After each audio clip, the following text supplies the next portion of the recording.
Two new DJI drones are generating serious buzz: Neo 2 and Avata 3.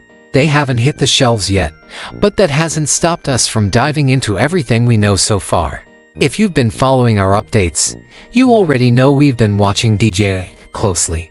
And even though these two might both land in the FPV category, they're designed with totally different users in mind. So why does this comparison matter? After all, they sit at very different levels. One is aimed at beginners, the other at experienced pilots and professionals. And that's exactly why it's worth talking about. DJI seems to be building a path, something accessible for first-timers, and something powerful enough for those ready to push boundaries. Even though official specs haven't been released yet, we've gathered enough credible info to paint a clear picture, and if you're debating which one to wait for, this should help you decide. Let's start with why anyone would compare them in the first place. Sure, on paper, they're not even close. Different price ranges, different user goals. But they might use the same goggles, the same motion controller, and they share the same immersive FPV experience, so choosing between them becomes less about budget and more about what kind of flying we want to do. Physically, they're also expected to take different approaches. The first Neo was small palm-sized, fully guarded, and surprisingly durable. It looked like a toy, but could shoot crisp 4K video. Its weak spot: a high-pitched, whiny sound not ideal for stealthy flights or peaceful spots.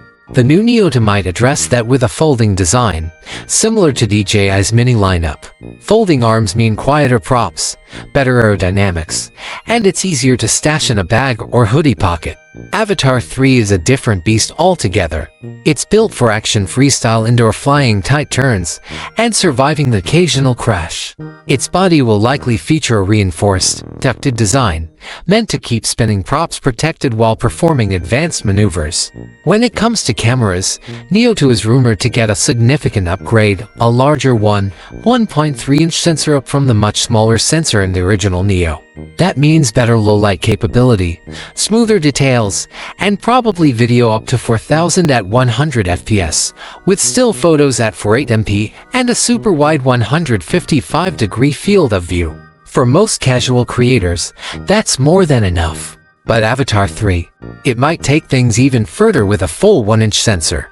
That's the kind of gear usually reserved for high-end drones. Better dynamic range, cleaner shadows, brighter highlights, and maybe even raw video support.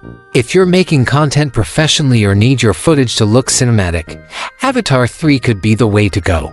Then there's stabilization, a huge deal in FPV flying. The original Neo used a single-axis gimbal and leaned heavily on electronic stabilization, which worked okay for slow movement but struggled when things got fast. Neo 2 might improve with a 2-axis gimbal and better IS, enough for smoother casual flights and basic tracking shots.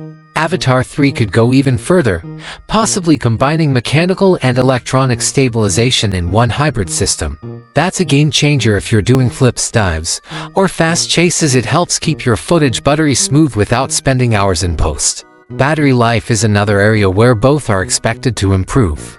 Neo 2 may stretch to 24 minutes, pretty impressive for a compact FPV drone. That's in line with some full-size camera drones. Avata 3 could push beyond 30 minutes, which would be excellent for capturing longer takes or flying out in remote areas with fewer battery swaps. Both will likely work with DJI's new motion controller and FPV goggles. If you've never tried them, it's like steering with your hand tilt, and the drone follows.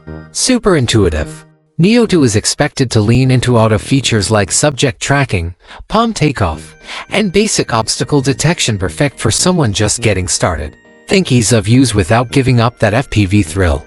Avata 3, meanwhile, is expected to offer more manual control with ultra-responsive handling, minimal video latency, and likely DJI's newest transmission tech. It might even feature full 360-degree obstacle sensing, using cameras and sensors around the frame, ideal for confident flyers pushing limits but still wanting some crash protection. And then there's price. Neo 2 is expected to land around $600, $700, which makes it an appealing entry point. Avata 3 will likely be nearly double, possibly in the $1,300, $1,400 range before adding accessories. But with that comes pro-level image quality, advanced stabilization, and serious durability. So, what's the verdict? It's still early, but here's our take. If you're new to FPV or just want something fun and capable without a major financial commitment, Neo 2 could be the perfect starting point. But if you're ready to level up, if you're chasing dynamic shots or building a portfolio, Avata 3 might be worth every cent. We'll be watching closely when these drones drop, and you can count on us to put them to the test. If this helped, hit like, subscribe, and stay tuned for more gear insights and honest reviews.